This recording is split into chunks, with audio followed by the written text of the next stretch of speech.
Queria que a gente trabalhasse um pouco a ideia de qual é o próximo passo.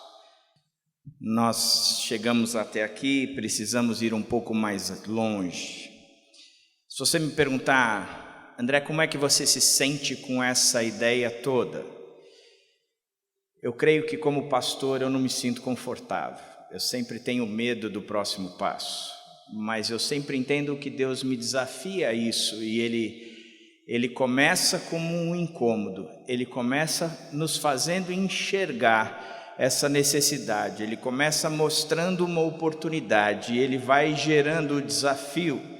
Para a gente alugar um salão como esse não foi fácil, as batalhas foram grandes. Na segunda-feira a gente nem tinha contrato, eu levantei na segunda dizendo, a gente precisa primeiro arrumar o contrato, depois a gente tem que fazer a luz funcionar, depois tem que fazer o salão estar limpo, depois a gente tem que colocar as cadeiras, som e assim por diante, para no domingo a coisa funcionar. Senhor, não pode chover no dia do culto, eu queria que chovesse todos os horários até aquele dia, mas no dia do culto eu não queria que chovesse, e a gente ia olhando a previsão do tempo, e a previsão do tempo ia dizendo, vai chover no dia, vai chover no dia, vai chover no dia, e a gente falava, Senhor, mas assim está difícil de se sentir motivado, de que a confirmação para fazer um evento como esse, um aluguel de um espaço como esse, e a gente começa a subir em andaime, passar, hoje vou segurar o Renan na escada, o Renan cai da escada, num corpo desse tamanho, ele tinha tanto espaço para bater, ele bate exatamente onde a minha perna tinha batido quando eu caí de moto, e eu falei, mas tudo isso colabora, Pai, tudo isso me ajuda a crer que o Senhor está empurrando a gente para frente mesmo, dizendo, é esse o projeto. Então, se você me pergunta, como é que eu me sinto? Eu quero que você entenda que um coração de um pastor nunca olha para um evento como esse e diz, gente, vamos que é assim mesmo. Eu aprendi com Ziel Machado que o pastor tem que ter aquela postura de um ganso na lagoa. Por fora ele está mostrando que está tudo muito bem, por debaixo d'água o pato está... E por fora eu estou mostrando que está tudo muito bem, mas por debaixo d'água a coisa está... Porque o desafio do Senhor sempre é e sempre será que a gente precisa ir mais além. Porque o que Deus nos mostra nunca é o que a gente está enxergando.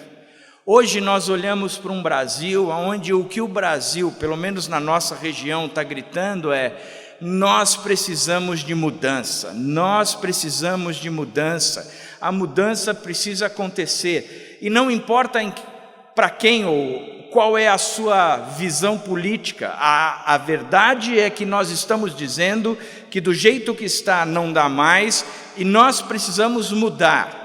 A contagem dos votos começou exatamente há 5 minutos atrás e nós estamos aqui ansiosos para saber quem será o nosso próximo presidente. O fato é que nós estamos dizendo que não dá mais para estar do jeito que estava, alguma coisa precisa acontecer.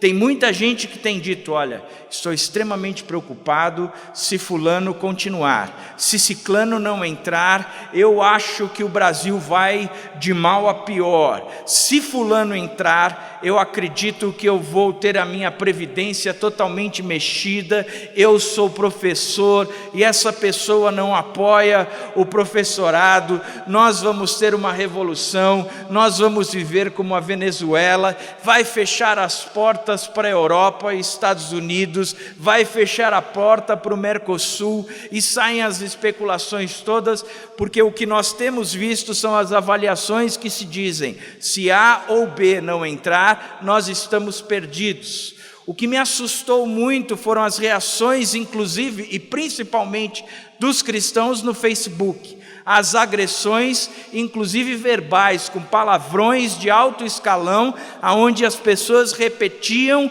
e diziam uns contra os outros a respeito do seu posicionamento político e das suas escolhas sobre A ou B, como toda a esperança posta em cima de um candidato, como se aquele ou aquele outro salvasse o Brasil da situação em que ele se encontra. E eu confesso que, olhando para isso ultimamente, quando a minha candidata não foi para o segundo turno, e no dia que ela não foi, aquilo me abateu tanto, que eu também tive que refletir a respeito da minha teologia, e no dia que ela não foi, eu me abati, mas eu me abati tanto que eu disse, eu também estou errado.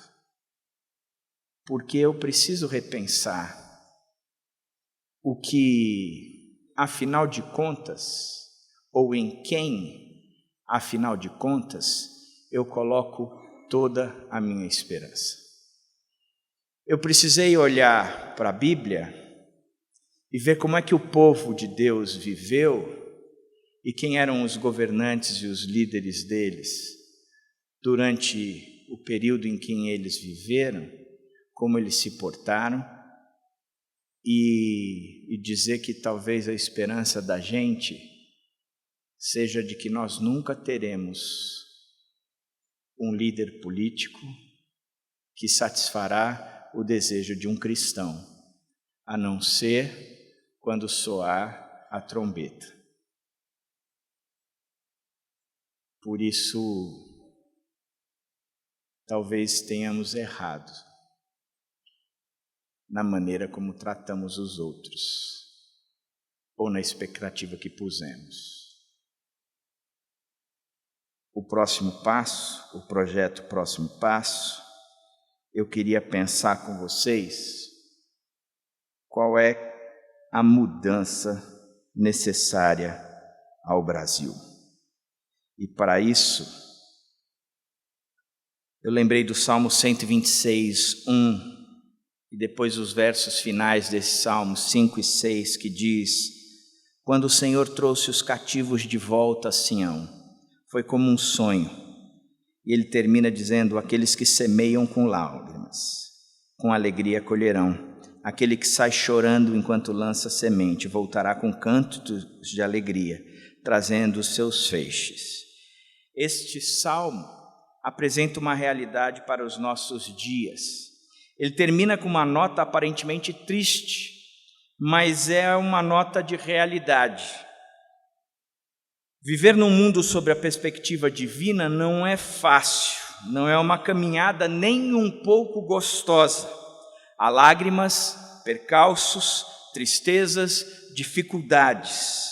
Aquele que semeia com lágrima, aquele que sai chorando, ele sempre vai enfrentar, diz o texto, as durezas do dia a dia.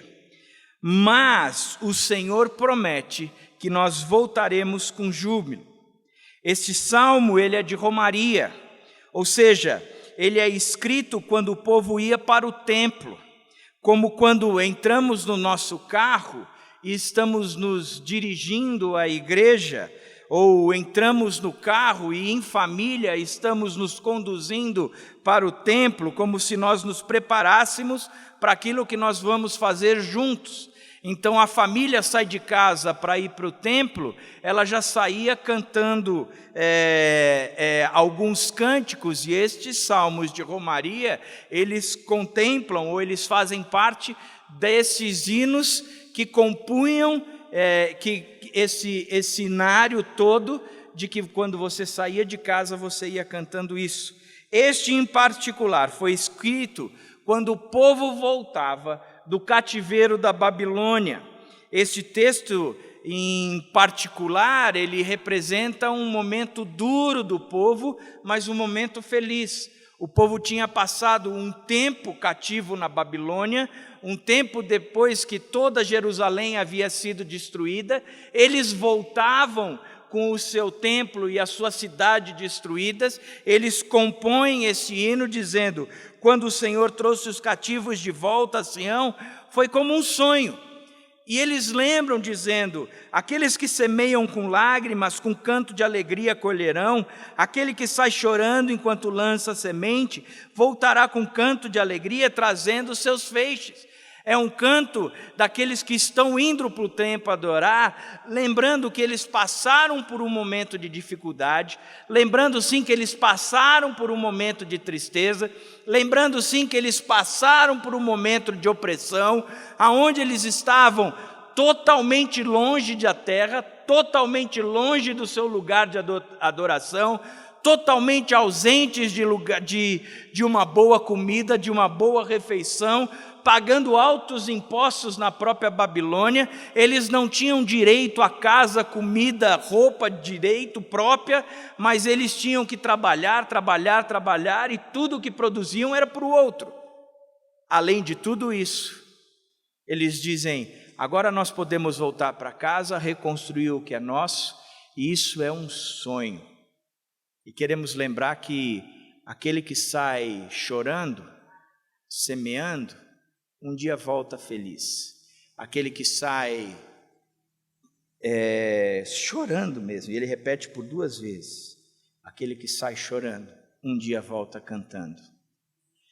Deste texto, eu quero tirar algumas coisas para pensarmos juntos. Na mudança necessária ao Brasil, a primeira coisa de todas é que é necessário voltar-se para o Senhor. Quando o Senhor, essa nação não mudará enquanto o Senhor não for glorificado aqui. Esta nação não vai ter nenhum fruto de justiça, de glória, nenhum fruto de equidade, nenhum fruto bom, enquanto essa nação não se voltar para um Deus verdadeiro. Nós podemos tirar todo o nosso cavalinho da chuva, se é que existe chuva nesse país, mas nós podemos tirar o cavalinho da chuva, na esperança de que haverá um Brasil justo, um Brasil feliz, um Brasil que sonha com crescimento, um Brasil que cresce para valer, um Brasil ideal para os nossos filhos e para os nossos netos, um Brasil onde nós nos orgulharemos, um Brasil onde a corrupção foi apagada e extirpada, um Brasil onde não haverá mais. E esqueça disso, enquanto essa nação não se voltar para o Senhor Jesus Cristo, esta nação não viverá isso. Esquece, não dá como, não tem liga, não dá para sonhar com justiça. O homem sem Deus não pensa nisso. Defender um ou outro, a Dilma ou Aécio, é defender aqueles que cultuam o mesmo Deus. Não dá para querer ou ter uma expectativa diferente. Por isso, o que esta nação precisa é voltar-se para o Senhor. O que esta nação precisa é de um avivamento. Esta nação precisa entender que existe um Deus. Ainda hoje eu estava assistindo um documentário na hora do almoço, não sei se foi hoje ou foi ontem, estou ficando velho já, e a minha velhice não me permite lembrar mais do que eu faço. Mas até meus filhos entraram na sala e falaram: o que você está assistindo?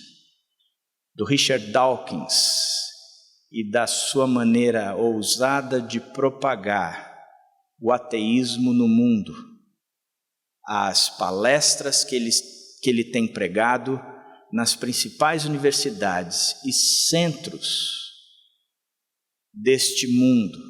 Ele estava em Sydney pregando para uma multidão e ele entra naquele anfiteatro, e o que eu acho interessante é como ele entra e como ele gosta de ser aclamado. Ele entra, o povo começa a aplaudi-lo, e ele vai entrando e olhando para o povo como se ele fosse o próprio Deus.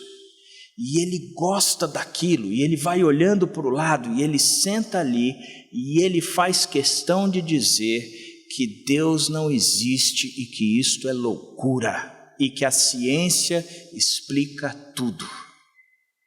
Interessante da gente pensar. Este povo tem pregado, e a loucura de se crer na existência de um Deus tem se espalhado e tem sido aceita de forma absurda. E a loucura, que é não se crer em Deus, tem sido cada vez mais calada por nós. A gente não tem pregado isso. Na verdade, essa é uma tarefa nossa, de dobrarmos o joelho e de começarmos a pregar e a orar, pedindo a Deus um avivamento, porque o nosso país precisa crer que existe um Deus verdadeiro. Quando o Senhor começar a agir sobre esta terra, quando o Senhor começar a agir sobre esta terra.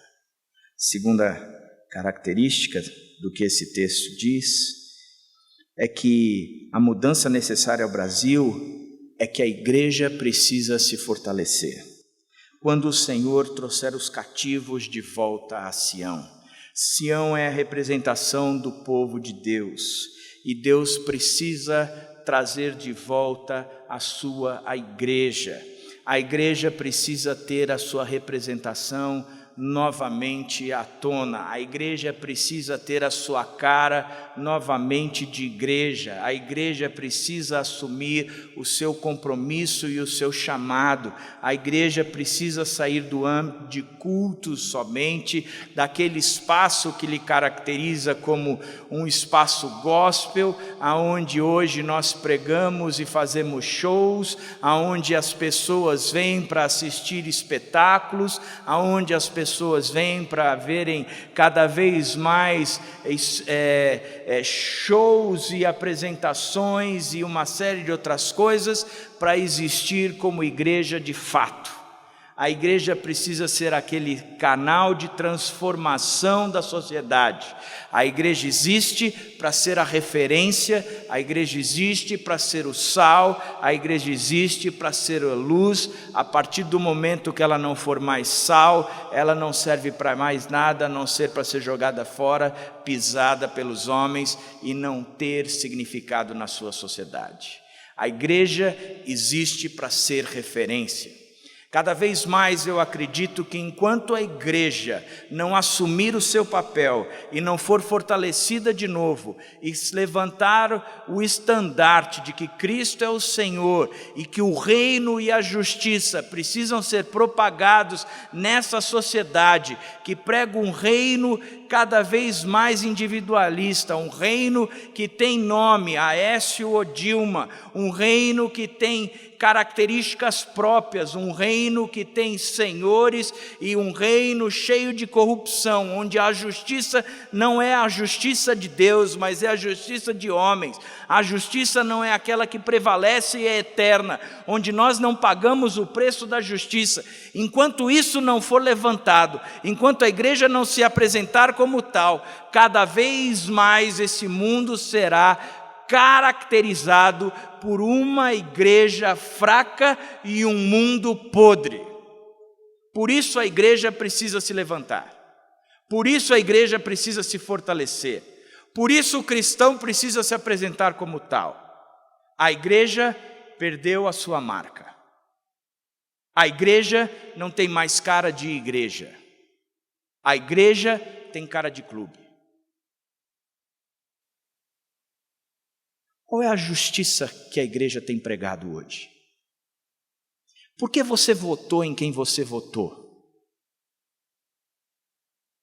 Por que você votou em quem você votou? Me responda com sinceridade. Por que você votou em quem você votou? Quais são as marcas do reino que fez você votar em quem você votou? Porque a Bíblia diz que a gente tem que buscar o reino e a justiça em primeiro lugar. Por que você votou em quem você votou? Para fortalecer a sua condição social? Para segurar o seu patrimônio? Para estabilizar tudo aquilo que você tem e o que você conquistou? Será que isso é buscar o reino e a justiça?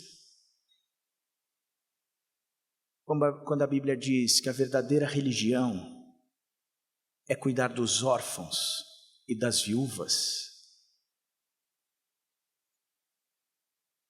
Será que a gente não teria que ter votado de forma diferente? Será que a gente não teria que ter pensado em se levantar como igreja e ter um estandarte diferente? Será que a gente não tem que agir com os nossos recursos de forma diferente?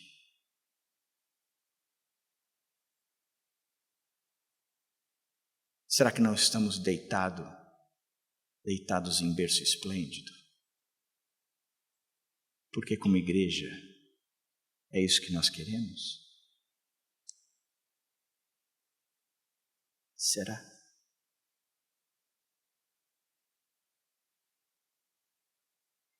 A igreja precisa fortalecer. Terceira característica e mudança necessária ao Brasil é que a igreja precisa voltar a sonhar. A igreja de Jesus, o seu corpo, a sua família, o seu reino, é o lugar onde descobrimos que em Cristo o sonho não é em vão. A esperança que vem de Cristo, que está em Cristo, que quem nos dá é Cristo, ela é real. O reino de Deus está entre nós, Ele já nos deu, Ele já implantou, e pode ser experimentado num ajuntamento.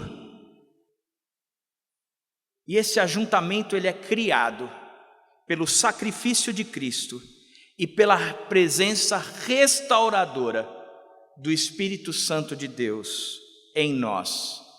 Isso se chama a igreja. O que Cristo fez na cruz e o Espírito Santo de Deus em nós nos torna igreja. A igreja é um lugar de sonhos. A igreja é um lugar onde nós podemos olhar um mundo árido, sem chuva, sem verde, sem lugar para desfrutar nada e dizer: aqui o sacrifício de Cristo na cruz e o Espírito Santo de Deus pode transformar essa sociedade. Ao longo da história, Deus permitiu que o seu povo fosse acalentado e desafiado pelos sonhos de profetas, abrindo uma janela de esperança em meio à escuridão.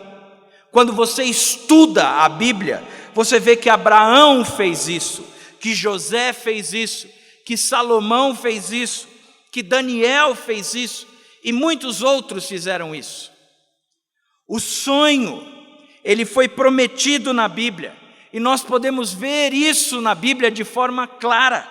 Quando Joel 2, 28 e 29 diz: e acontecerá depois que derramarei o meu Espírito sobre toda a carne, e veja o que acontecerá quando o Espírito de Deus cair sobre toda a carne: vossos filhos e vossas filhas profetizarão, vossos velhos sonharão, e os vossos jovens terão visões. Até sobre os servos e sobre as servas derramarei o meu Espírito naqueles dias. Essa passagem de Joel, ela é linda, porque traz uma promessa de Deus para o povo de Deus, a igreja, dizendo o seguinte: a igreja será um lugar de sonhos. Presta muita atenção no que acontecerá na igreja. A igreja terá a capacidade de sonhar com reformas, com mudanças, com transformações. Os filhos e as filhas profetizarão. Os velhos sonharão. Interessante. Eu gosto disso, porque velho em geral não tem mais sonho. Porque velho em geral diz: a vida está acabando. Com o que mais eu posso sonhar? Em geral, a palavra do velho é ter visão, é a sabedoria, é o discernimento. Mas aqui ele troca. Ele diz: os jovens terão visões e os velhos sonharão. Ele dá função para todo mundo. Ele diz: Os velhos poderão enxergar longe o que eles poderão fazer na própria idade. E os jovens terão sabedoria de fazer o que eles estão sonhando. Como comunidade, vocês vão longe. Mas isso foi profetizado por Joel. Agora, em Atos 2, este sonho foi realizado. O Espírito veio sobre aquela comunidade primitiva. E o povo passou a falar em línguas. E diz que assustou todo mundo. E Pedro foi chamado na frente das autoridades e disse... E eles questionaram a Pedro falando, escuta, o que está acontecendo? E Pedro chama a atenção dos líderes dizendo, sabe o que está acontecendo aqui e agora? A profecia de Joel está se cumprindo. E acontecerá, disse Pedro, nos últimos dias, diz o Senhor, que derramarei do meu espírito sobre toda a carne. Vossos filhos e vossas filhas profetizarão. Vossos jovens terão visões e sonharão os vossos velhos. Até sobre os meus servos e sobre as minhas servas derramarei do meu espírito naquele dia. E profetizarão. Porque a igreja é um lugar de sonhos, aonde o servo que não pode profetizar, enxergar algo de bom que pode acontecer. As crianças que não podem profetizar, enxergar algo bom que pode acontecer. Os velhos que não podem sonhar, porque entendem que estão ilimitados pela sua idade, vão sonhar. E os jovens que não têm discernimento pela sua imaturidade, podem ter discernimento, porque o Espírito faz com que a igreja sonhe em transformar o lugar aonde estão. A igreja é o lugar que tem a capacidade de transformar. O desdobramento desse sonho só é possível porque um dia Deus profetizou tudo isso no capítulo 61 de Isaías, quando disse, eu vou enviar meu filho, o Espírito do Senhor Deus estará sobre ele, e o Senhor me ungiu para pregar boas novas aos mansos, enviou-me a restaurar os contritos de coração e a proclamar liberdade aos cativos e a abertura de prisão aos presos. E eu o amo quando Jesus Cristo chega naquele templo, naquela sinagoga, num sábado, que lhe é entregue o livro de Isaías, e ele abre aquele rolo, e ele diz, o Espírito do Senhor Deus está sobre mim, porque o Senhor me ungiu para pregar boas novas aos mansos, enviou-me a restaurar os contritos de coração e a proclamar liberdade aos cativos e a abertura de prisão aos presos. E ele fechou esse livro, entregou o livro, e ele disse, hoje se cumpriu este texto, e diz que aquela sinagoga inteira tinha os olhos fitos nele e se calaram, porque se cumpria o que a Bíblia pregava. Se nós podemos sonhar porque Cristo cumpriu a profecia em si e o Espírito Santo de Deus foi derramado sobre nós. Se podemos sonhar com uma cidade transformada, e nós somos igreja para sonhar com uma cidade transformada, somos, porque o Espírito Santo de Deus está sobre nós, porque Cristo veio para nos resgatar dos nossos pecados, e o Espírito foi derramado sobre nós. Por isso, antes de continuar, eu queria que nós celebrássemos o Cristo que veio para pagar os nossos pecados. Eu queria celebrar a ceia e que você comemorasse essa ceia agora. Que você fizesse, Senhor, muito obrigado, porque um dia o desdobramento de tudo isso foi Cristo dizendo, o pecado foi perdoado, porque o Espírito do Senhor esteve sobre Jesus Cristo e Ele teve autoridade para pagar todo o preço do meu pecado. Que a gente agradeça a Deus por causa disso. E eu quero dar 1 minuto para você abaixar os teus olhos e que você tenha um tempo de agradecimento mesmo, dizendo: Senhor, muito obrigado pelo que Cristo fez por mim na cruz. Daqui a pouco eu volto. O texto continua e eu vou pregar como se fosse igreja batista antiga, onde os anciãos ficam aí atrás sentados. O texto mostra uma outra vertente. A igreja, ela precisa pagar o preço. Aqueles que semeiam com lágrimas, com cantos de alegria colherão. E aquele que sai chorando enquanto lança a semente, voltará com canto de alegria, trazendo os seus feixes. Hoje eu penso que a igreja, ela tem pensado muito mesmo, numa igreja voltada para si somente. Numa igreja que não paga o preço de ensino bíblico. Ela não quer estudar a Bíblia, ela não quer vir aos ensinos teológicos, ela não quer vir ao crescer, ela não quer vir aos momentos onde o discipulado é mais forte, mas ela se contenta com um encontro ao domingo, ela se contenta em ser rasa em si mesmo, mas ela não paga o preço de querer aprofundar a sua própria teologia.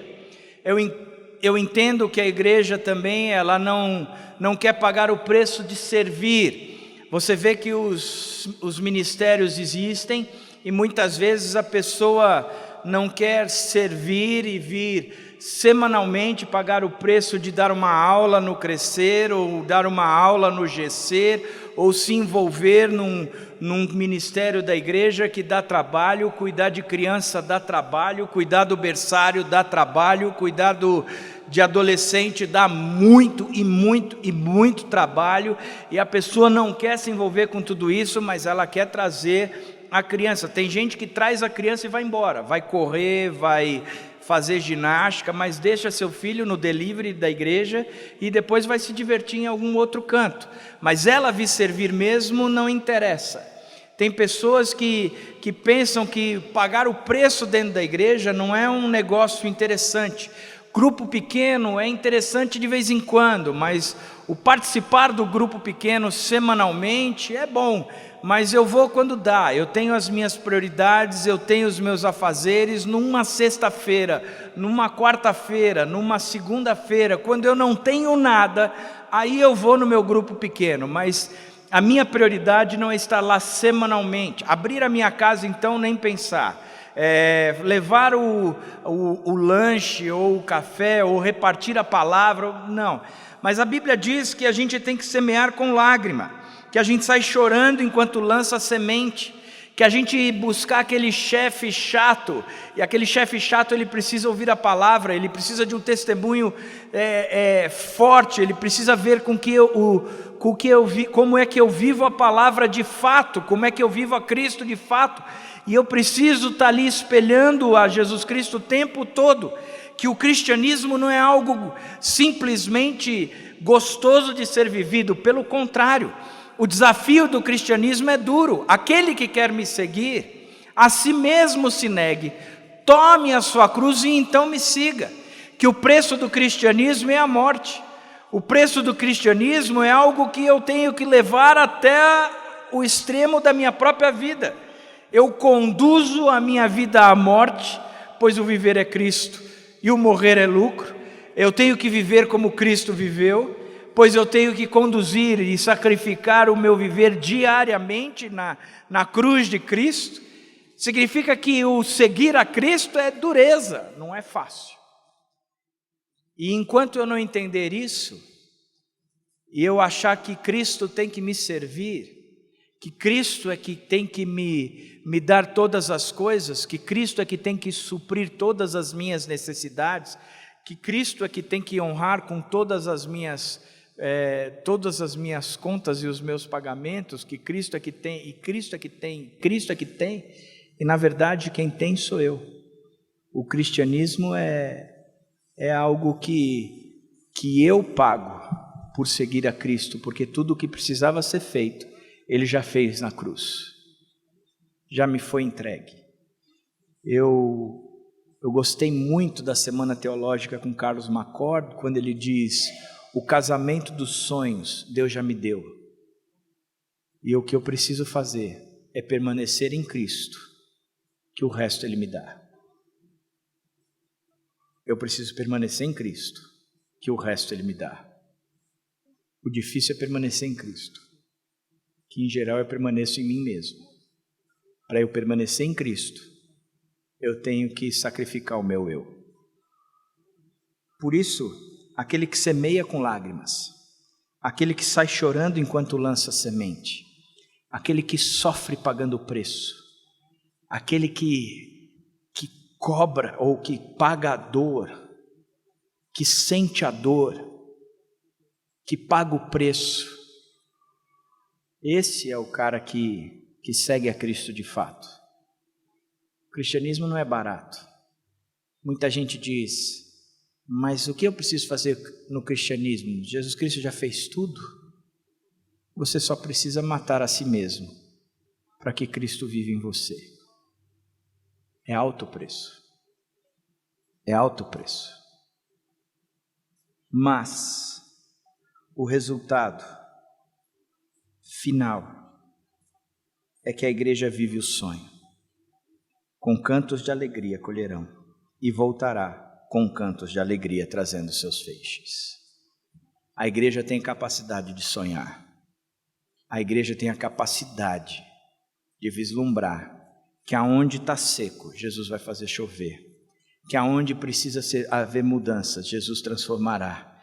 Que aonde onde há necessidade de transformação, Jesus tem a capacidade de transformar e Ele utiliza a igreja tem a capacidade de sonhar. Para isso precisamos arregaçar a manga, para isso precisamos botar a mão no arado, não olhar para trás. O preço é alto, a gente vai cair de cabeça, dá medo, a gente fica inseguro.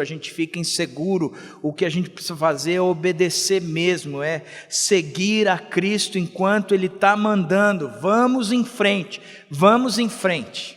é pela fé, mas o resultado de tudo isso, enquanto nós seguimos, enfrentamos e lutamos, o resultado de tudo isso é que com cantos de alegria nós colheremos, e com cantos de alegria nós traremos os feixes, resultados dos sonhos de Deus para uma igreja que sonha a transformação que Deus tem para ela.